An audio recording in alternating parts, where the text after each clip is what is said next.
Hi friends, if you're new, welcome to my channel. Why don't you go down, hit the subscribe button and ring the bell so you don't miss anything. For my fans and subscribers, welcome back. I really do appreciate you. Today's topic is the emergence of Israel, Iron Age, 2C, and Judah. This would coincide with the 7th century. Let's go! This period is bookended by two spectacular destructions. In Israel, the end had come with the Assyrian campaigns in 731 to 721, after which the region was incorporated into the Assyrian Empire. In 701 BCE, the Assyrian campaigns of Sennacherib held sway over Judah, and in 587-586, the Babylonian destruction of Judah came, after which Judah ceased to be a state. The northern kingdom of Israel had already fallen to the Assyrians in the campaigns from 734 to 721 BCE, giving birth to the legend of the 10 lost tribes of Israel. After he conquered Samaria in 721, Sargon II marched further south. In 712 BCE, he campaigned against Ashdod, but by this time he was receiving tribute not only from the kings of Philistia, but also from the kings of Judah. I will return to the evidence shortly, but first let's look at what was happening around the time Samaria fell. Assyrian deportations drastically reduced the population of Samaria. Others would have been killed, leaving those left behind in poverty. Many sought refuge in the relative safety of Judah, and evidence shows that many of these refugees ended up in Jerusalem. Scholars estimate this city grew from a population of about 8,000 to around 30,000 at this time. These projections come from Avogad's excavations that took place west of Temple Mount. Evidence of this population boom includes fortifications, extensive terracing, density of domiciles with no evidence of urban planning, and dozens of tombs outside the city walls. This places many demands on the officials. One way in which they tried to cope was to standardize weights and measures, which can be dated to the last 25 years of the 8th century and into the 7th century. These weights are mostly Judahite, although a handful do come from Israel.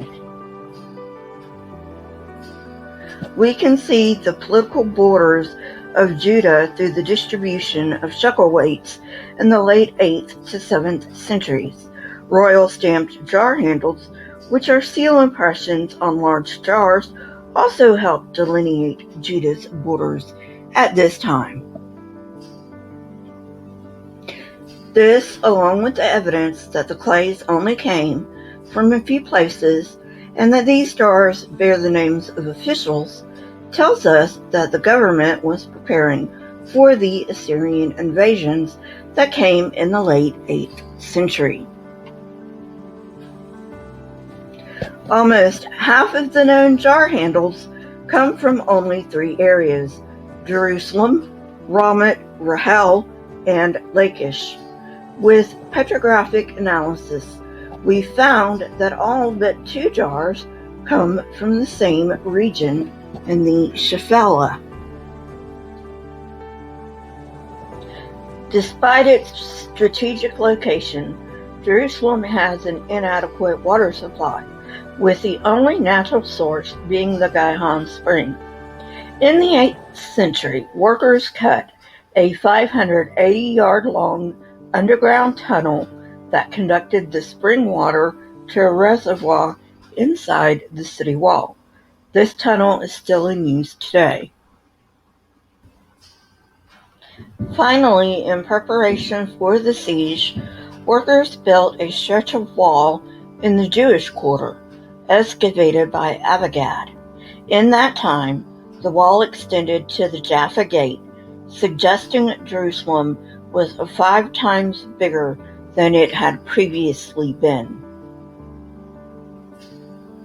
In the 701 BCE invasions, Sennacherib claimed that he besieged Hezekiah, quote, like a caged bird, end quote. However, Jerusalem was spared, as was several other Judahite sites. We only know of 2 administrative centers in the 8th century Judah.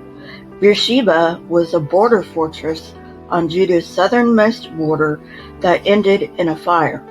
Stratum 2 has peak development. The second center was Lachish.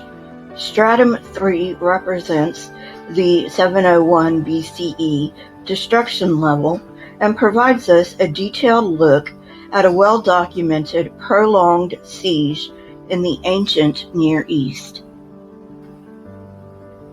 We have multiple sources for the fall of Lachish: archaeological evidence, reliefs found at Sennacherib's palace in Nineveh, and the neo-Assyrian annals. Interestingly, the Bible devotes only 1 verse to this destruction, found in 2 Kings 19:8. Several trends in demography are obvious in the recovery after the 701 BCE destruction.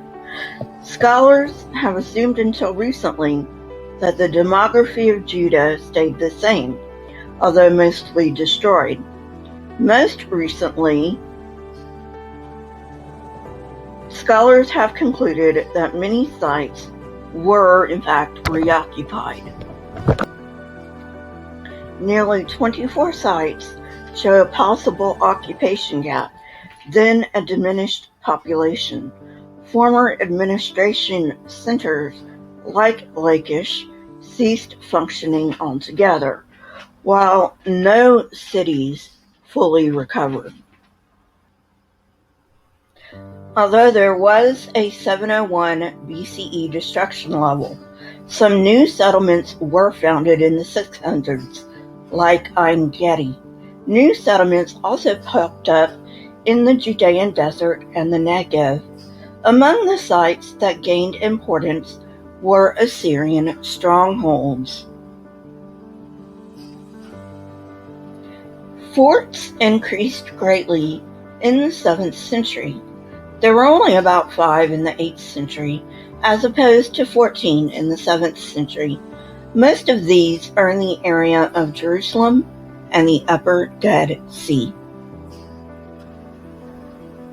In this time, we find mainly writings of economic and administrative activity, but there are examples of literature, most notably the Khirbet Bet Lay inscription, which is hard to make out, but appears to refer to Yahweh dispensing justice and mercy.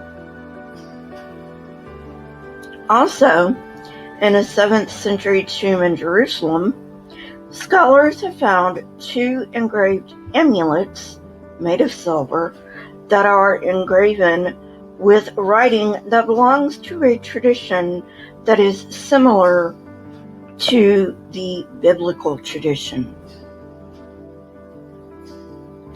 Well, friends, that's it for today. I hope you enjoyed it.